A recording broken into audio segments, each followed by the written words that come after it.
امریکہ اور اسرائیل کی جانب سے ایران پر حملوں کے بعد مشرق وسطیٰ میں جاری جنگ کو تقریباً ایک ماہ ہو گیا ہے، مگر پاکستان سمیت دیگر علاقائی ممالک کی سفارتی کوششوں کے باوجود جنگ کا فوری خاتمہ نظر نہیں آ رہا، اور آج بھی ایران نے پورے خطے میں بڑے پیمانے پر ڈرونز اور میزائلز داغے ہیں، جبکہ اسرائیل نے بھی ایران کے کئی شہروں میں بڑے پیمانے پر بمباری کی ہے۔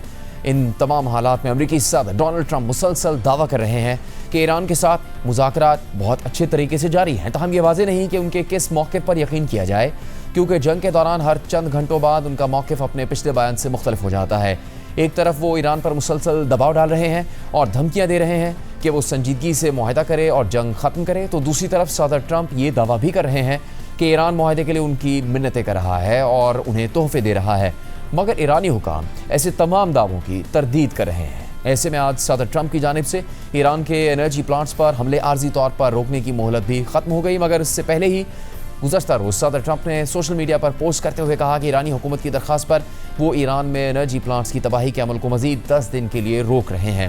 صدر ٹرمپ نے مزید لکھا کہ مذاکرات جاری ہیں اور یہ مذاکرات فیک نیوز میڈیا اور دیگر لوگوں کے غلط اور متضاد بیانات کے باوجود بہت اچھے طریقے سے آگے بڑھ رہے ہیں، مگر صدر ٹرمپ کے اس دعوے کے چند گھنٹوں بعد ہی امریکی میڈیا نے ثالثوں کا حوالہ دیتے ہوئے رپورٹ کیا کہ ایران نے انرجی پلانٹس پر حملے 10 دن کے لیے روکنے کی درخواست نہیں کی ہے، بلکہ ایران نے تو ابھی تک جنگ ختم کرنے کے لیے امریکہ کے 15 نکاتی منصوبے پر حتمی جواب بھی نہیں دیا ہے۔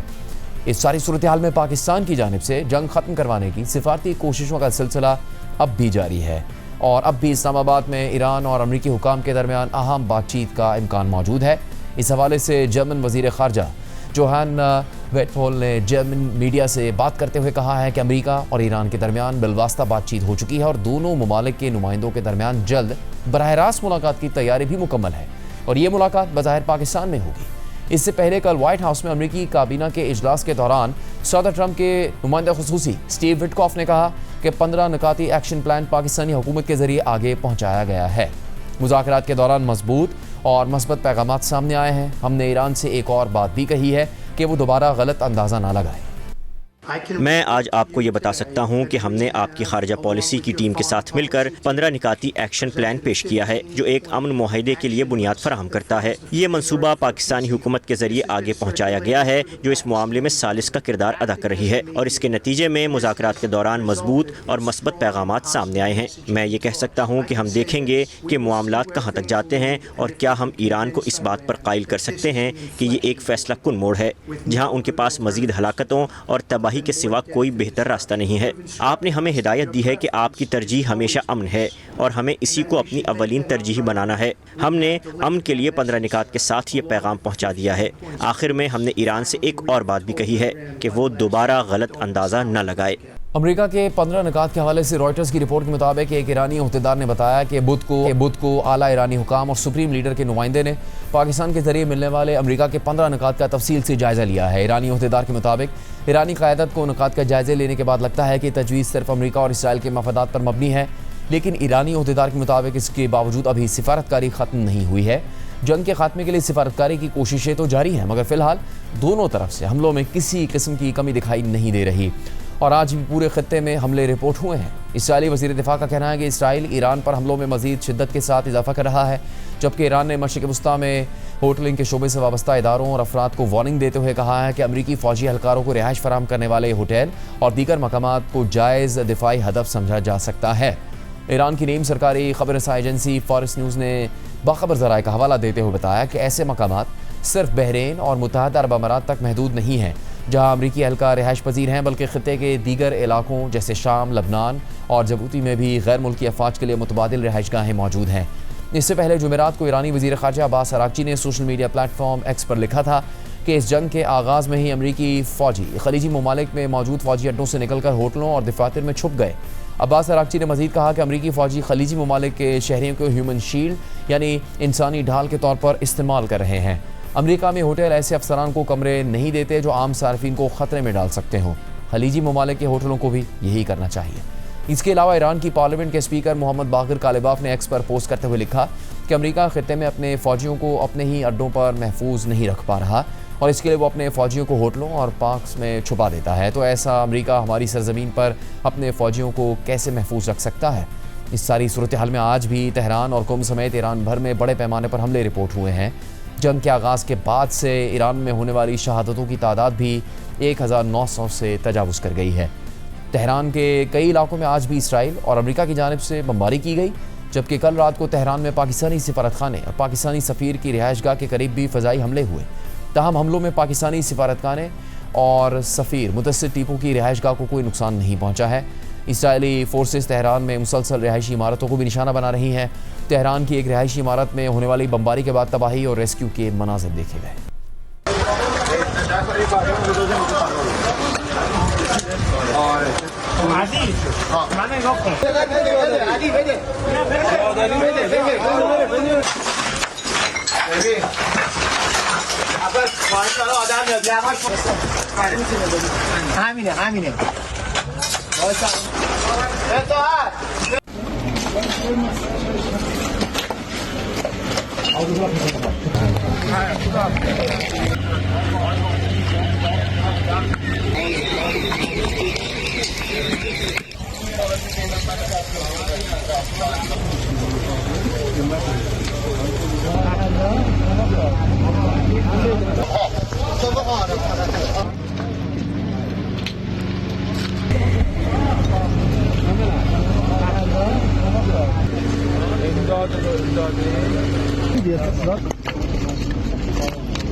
آقا کسی تا جنگل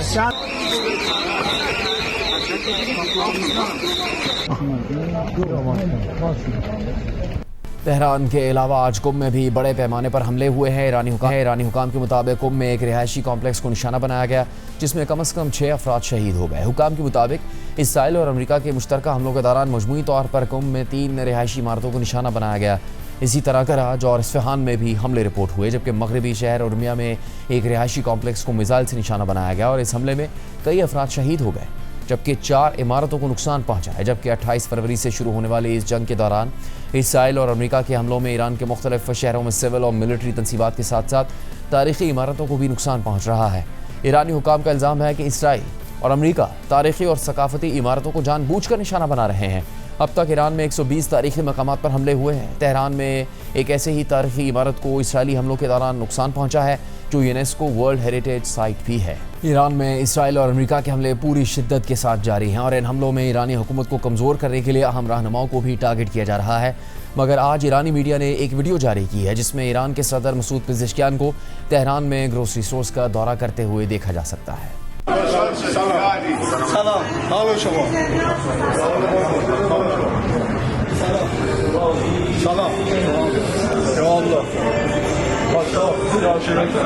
سلام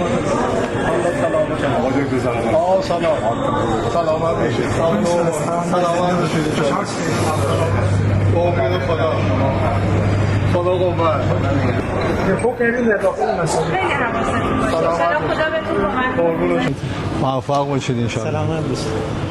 دوسری جانب ایران نے آج بھی اسرائیل سمیت خطے کے خلیجی ممالک میں حملے کیے ہیں اور رپورٹس کے مطابق متحدہ عرب امارات، سعودی عرب، بحرین اور کویت میں آج بھی ایران نے حملے کیے ہیں۔ سعودی حکام کے مطابق ایران نے آج ریاض کی طرف سے متعدد ڈرونز داغے، تاہم سعودی دفاعی نظام نے 4 ڈرونز کو انٹرسیپٹ کر کے مار گرایا، جبکہ کچھ ڈرونز سمندر یا خالی علاقوں میں گرے ہیں۔ اور اسی طرح آج ایران نے کویت میں 2 پورٹس کو نشانہ بنایا۔ کویت پورٹس اتھارٹی کے مطابق آج صبح کویت سٹی کے قریب واقع شویخ پورٹ کو ڈرون سے نشانہ بنایا گیا اور حملے میں پورٹ کو نقصان پہنچا ہے، تاہم کوئی جانی نقصان رپورٹ نہیں ہوا۔ جبکہ کویتی حکام کے مطابق آج کویت کے مبارک الکبیر پورٹ کو بھی ڈرون اور کروز میزائل سے نشانہ بنایا گیا اور اس حملے میں بھی پورٹ کی عمارت کو نقصان پہنچا ہے، تاہم کوئی جانی نقصان نہیں ہوا۔ جبکہ متحدہ عرب امارات کی وزارت دفاع کے مطابق آج اس کے فضائی دفاعی نظام نے ایران سے فائر کیے گئے 6 بیلسٹک میزائلز اور 9 ڈرونز کو مار گرایا۔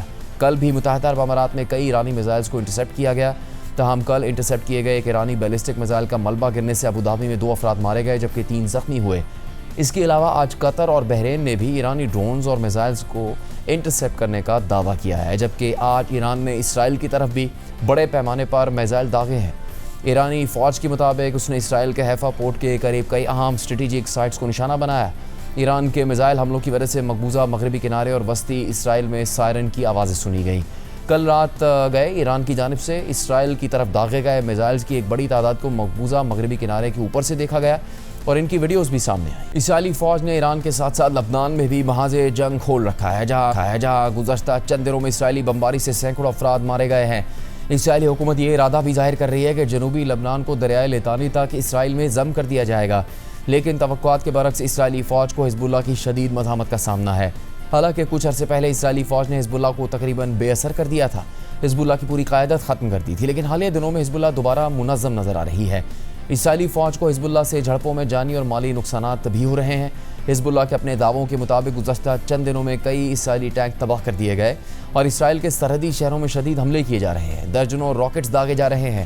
حزب اللہ اسرائیلی ٹینک تباہ کرنے اور اسرائیلی شہروں کی طرف راکٹ داغنے کی ویڈیوز بھی جاری کر رہی ہے۔ ان حالات میں جس طرح ایرانی حملوں سے تل ابیب سمیت اسرائیل کے مرکزی شہروں میں پینک کی صورتحال ہے، تو ویسے ہی حزب اللہ کے حملوں سے اسرائیل کے شمالی شہروں کے عوام اپنے علاقے چھوڑنے پر مجبور ہو گئے ہیں اور وہاں کے عوام اور نمائندے اسرائیل کی مرکزی حکومت کو آڑے ہاتھوں لے رہے ہیں۔ اسرائیلی اخبار ٹائمز آف اسرائیل کی رپورٹ کے مطابق اسرائیلی وزیر اعظم نیتن یاہو نے شمالی اسرائیل کے شہریوں پر زور دیا ہے کہ وہ اپنے شہروں میں ہی رہیں، لیکن وہاں کے عوام کا غصہ بڑھتا جا رہا ہے۔ وہاں کے بلدیاتی رہنماؤں نے حزب اللہ کے مسلسل راکٹ حملوں سے متعلق ریاست کے رد عمل کو سخت تنقید کا نشانہ بنایا ہے۔ حزب اللہ کے حملوں سے شمالی شہروں کے رہائشی بھاگنے پر مجبور ہیں، لیکن نیتن یاہو نے بلدیاتی نمائندوں سے کہا ہے کہ وہ اس نقل مکانی کو روکیں۔ جب نیتن یاہو نے وہاں کے میئر پر زور دیا کہ وہ لبنان سے حزب اللہ کے راکٹ حملوں کے باوجود رہائشیوں کو اپنے گھروں سے جانے سے روکنے کی کوشش کریں، تو بلدیاتی نمائندوں نے حکومت کو سخت تنقید کا نشانہ بنایا۔ یہ صورتحال بدھ کے دن سامنے آئی۔ بدھ کو شمالی شہروں کے بلدیاتی نمائندوں اور حکومتی وزارتوں کے ڈائریکٹر جنرلز ایک میٹنگ میں شریک ہوئے۔ نیتن یاہو نے زوم کے ذریعے اس اجلاس میں شرکت کی اور میئرز سے کہا کہ ہر ممکن کوشش کریں کہ شہری اپنے علاقوں کو نہ چھوڑیں۔ تاہم انہوں نے تسلیم کیا کہ بزرگوں اور معذور یا پھر خصوصی افراد کے لیے مسائل ہیں جن کے لیے راکٹ حملے کی صورت میں کم وقت میں محفوظ مقامات تک پہنچنے میں مسئلہ آتا ہے۔ رپورٹ کے مطابق ایران کے میزائلوں کے برعکس حزب اللہ کے حملوں کے حوالے سے کوئی پیشگی وارننگ نہیں ہوتی اور شمالی علاقوں کے شہریوں کے پاس سائرن بجنے کے بعد شیلٹرز تک پہنچنے کے لیے صرف چند سیکنڈز ہوتے ہیں۔ اس حوالے سے بات کرتے ہوئے شمالی اسرائیلی شہر کریات شمونا کی غیر قانونی سیٹلمنٹ کے میئر اویخائی اسٹرن نے کہا کہ اگر ہم نے اسرائیل کے کسی شہر کو کھو دیا تو کوئی فرق نہیں پڑتا کہ ہم لبنان میں صورتحال کیسے کنٹرول کریں یا ایران میں صورتحال کیسے کنٹرول کریں۔ یہ پہلی بار ہے کہ اسرائیل کا کوئی شہر ہاتھوں سے جا رہا ہے۔ آج کریات شمونا میں 10,000 باشندے رہ گئے ہیں۔ مزید ایک مہینہ ایسے ہی گزر جائے گا تو وہاں 10,000 میں سے صرف 10 لوگ رہیں گے، یعنی صرف وہ لوگ بچ جائیں گے جو اکیلے کہیں جا نہیں سکتے۔ לא משנה איך אנחנו נסיים את הזירה בלבנון או את הזירה באיראן, אם הפסדנו עיר במדינת ישראל, זו הפעם הראשונה שעיר במדינת ישראל הולכת. 10,000 תושבים היום בקריית שמונה. ואתם מצפים מהם עוד חודש או לא יודע כמה, אפילו איך אמר קודם, לא יודעים אפילו עוד כמה, להישאר במציאות העגומה הזו. אתם חושבים שישארו שם? ואם אתם מצפים שעוד חודש ימים 10,000 שישארו ככה, ישארו 10 אנשים. אלה שלא יכולים ללכת בלבד. כי כבר עכשיו יזכרו את הבומים כל יום. ואם יש לי 4,700 דירות בלי מיגון תקני או מיגון בכלל, איזה ניצחון זה?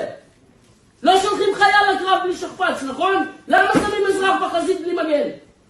זה המינימום, זה הלדת בין מדינה לאזרח. לספק לנו ביטחון. כשלתם. شمالی اسرائیل کے ایک اور بلدیاتی نمائندے ایتان ڈیویڈی نے مرکزی حکومت پر تنقید کرتے ہوئے کہا ہے کہ ہم اپنے گھروں کو بچانے کے لیے لڑ رہے ہیں، لیکن ہمارے پیچھے ریاست نہیں ہے۔ آپ نے 3 شہر ختم کر دیے، آپ آخر کیا کر رہے ہیں؟ یا تو کہیں کہ آپ اس معاملے سے نمٹنے کے قابل ہی نہیں اور ہماری جان چھوڑ دیں، یا وہ کریں جو کرنا ضروری ہے۔ אנחנו עושים כל מה שאנחנו יכולים פה, אבל אין פה מדינה אחריך. בשביל להצליח אתה צריך מדינה, אי אפשר לבד. גמרתם את קריית שמונה, גמרתם את יישובי הגדר, גמרתם הכל! גמרתם הכל כבר! מה אתם עושים? מה אתם עושים, ריבונו של עולם? מה אתם עושים?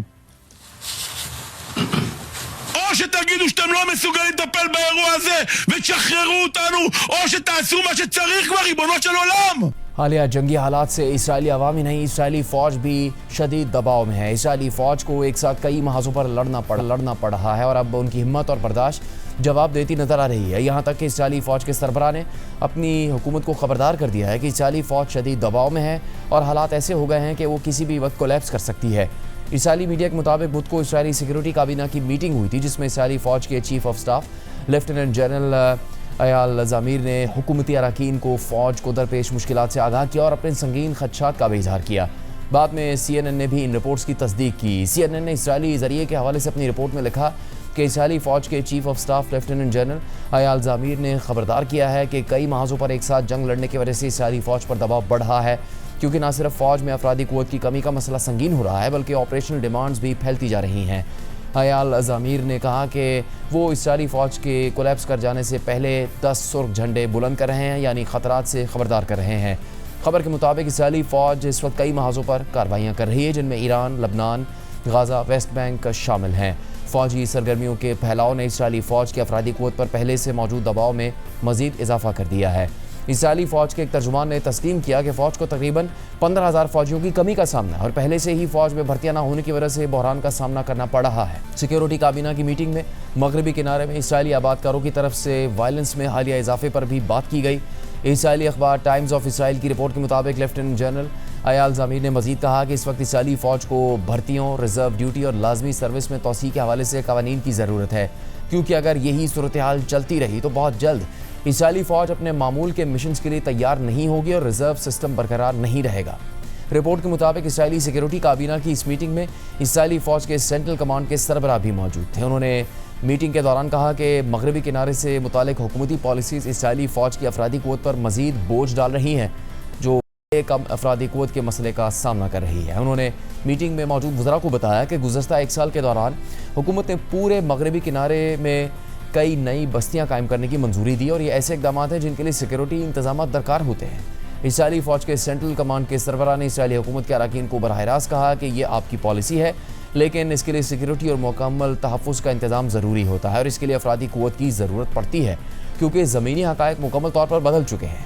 اجلاس کے دوران اسرائیلی وزراء کو مغربی کنارے میں اسرائیلی آبادکاروں کی طرف سے فلسطینی شہریوں کے خلاف وائلنس کے واقعات کی ویڈیوز بھی دکھائی گئیں، جو حالیہ دنوں میں بہت زیادہ بڑھ چکے ہیں، اور اسی ہفتے میں اسرائیلی فوج کو اپنی ایک فوجی بٹالین مغربی کنارے کی طرف ڈائیورٹ کرنی پڑی ہے، حالانکہ اس بٹالین کو لبنان میں تعینات کیا جانا تھا۔ اسرائیلی فوج کا کہنا ہے کہ مغربی کنارے میں اسرائیلی آبادکاروں کے وائلنس سے نمٹنے کے لیے مزید فوجیوں کی ضرورت بھی پڑ سکتی ہے۔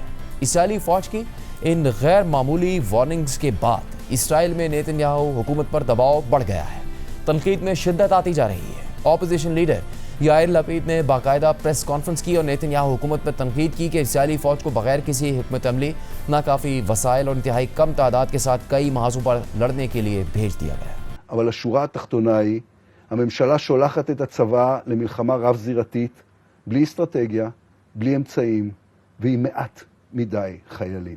הרמטכ"ל דיווח אתמול לקבינט, שכבר אין לו איך להמשיך לגייס מילואים. יש לו מילואימניקים בסבב שישי ושביעי, המילואימניקים האלה שחוקים ומותשים, וכבר לא יכולים לתת מענה לאתגרי הביטחון שלנו. הרמטכ"ל דיווח אתמול לקבינט, שכוחות הסדיר בקריסה גמורה. אין לצבא מספיק חיילים למשימות. دوسری جانب مختلف میڈیا رپورٹس کے مطابق ایرانی ذرائع کا کہنا ہے کہ جنگ شروع ہونے کے بعد ایران نے اپنا موقف مزید سخت کر لیا ہے اور معاہدے کے لیے مستقبل میں فوجی کارروائی نہ کرنے کی ضمانت، نقصانات کا معاوضہ اور اسٹریٹ آف ہرمز پر باضابطہ کنٹرول کا مطالبہ کیا ہے۔ جبکہ رائٹرز کے مطابق ایک سابق اعلیٰ امریکی عہدیدار کا کہنا ہے کہ ایران ممکنہ طور پر سمجھتا ہے کہ آئندہ حملے روکنے کے لیے اسے اسرائیل اور امریکہ کو مزید نقصان پہنچانا ضروری ہے۔ سابق امریکی عہدیدار نے مزید کہا کہ اس مرحلے پر امریکہ ایران کے ساتھ کسی حقیقی اور ممکنہ مذاکرات سے ابھی بہت دور ہے اور ٹرمپ کو جلد فیصلہ کرنا ہوگا کہ اسٹریٹ آف ہرمز کو کھلوانے کے لیے آیا طاقت کا استعمال کیا جائے یا نہیں۔ جبکہ رائٹرز کی ایک اور رپورٹ کے مطابق ایرانی ذرائع کا کہنا ہے کہ ایران کے سخت گیر حلقوں میں یہ بحث زیادہ شدت اختیار کر رہی ہے کہ کیا ایران کو بڑھتے ہوئے امریکی اور اسرائیلی حملوں کے باوجود ایٹم بم حاصل کرنا چاہیے یا نہیں۔ 2 سینئر ایرانی ذرائع کے مطابق 28 فروری کو سپریم لیڈر آیت اللہ علی خامنائی کی شہادت کے بعد اب ایران میں پاسدارانہ انقلاب کا اثر و رسوخ بڑھ گیا ہے اور ایران کا جوہری پالیسی کے حوالے سے سخت موقف مضبوط ہو رہا ہے۔ ایرانی ذرائع میں سے ایک کے مطابق ابھی تک ایران کی جوہری پالیسی تبدیل کرنے کا کوئی منصوبہ نہیں ہے اور نہ ہی ایران نے ایٹم بم بنانے کا فیصلہ کیا ہے، لیکن حکومتی حلقوں میں سنجیدہ آوازیں موجود ہیں جو موجودہ پالیسی پر سوال اٹھا رہی ہیں اور تبدیلی کا مطالبہ کر رہی ہیں۔ واضح رہے کہ مغربی ممالک کافی عرصے سے سمجھتے رہے ہیں کہ ایران ایٹمی بم بنانا چاہتا ہے یا کم از کم اسے جلد بنانے کی صلاحیت رکھنا چاہتا ہے، لیکن ایران ہمیشہ اس کی تردید کرتا رہا ہے اور ایران کا یہ موقف رہا ہے کہ شہید علی خامنائی نے ایٹمی ہتھیاروں کو اسلام میں حرام قرار دیا تھا اور اس کے خلاف فتویٰ جاری کیا تھا۔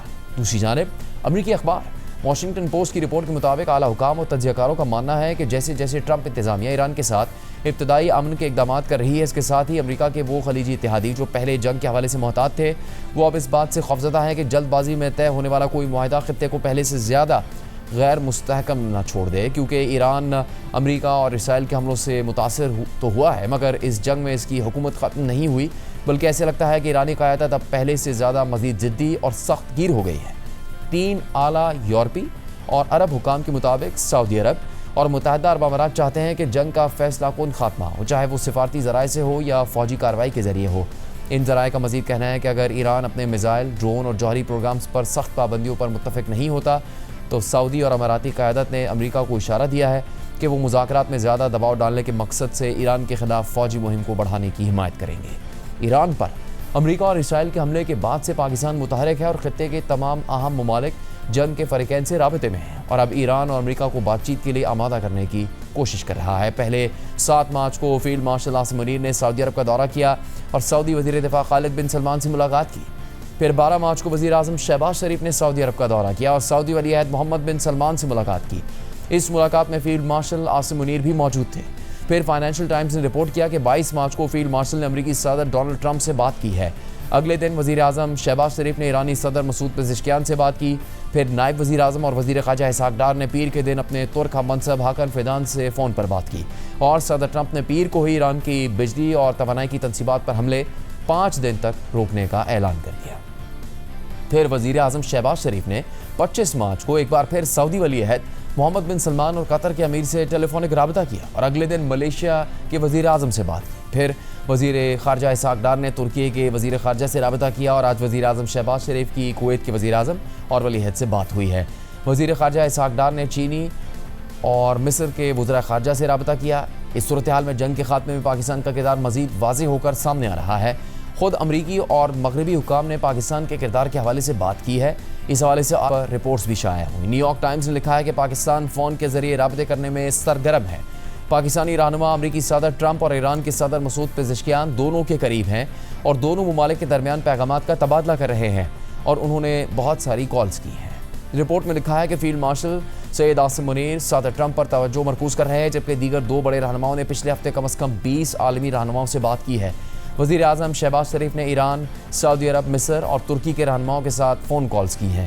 اسی طرح آذربائیجان، بحرین، بنگلہ دیش، انڈونیشیا، اردن، کویت، لبنان، ملیشیا اور ازبکستان کے رہنماؤں کے ساتھ بھی رابطے کیے ہیں، جبکہ نائب وزیر اعظم اور وزیر خارجہ اسحاق ڈار نے ایران، متحدہ عرب امارات، عراق اور یورپی یونین کے وزراء خارجہ سے بات کی ہے۔ یہ وہ فون کالز ہیں جو عوام کے سامنے آئی ہیں۔ ایک سینئر پاکستانی اہلکار کے مطابق جب مجتبیٰ خامنائی کو ایران کا نیا سپریم لیڈر نامزد کیا گیا تو 9 مارچ کو شہباز شریف نے ایرانی صدر مسعود پزشکیان کے ساتھ کئی گھنٹے کی تفصیلی گفتگو بھی کی۔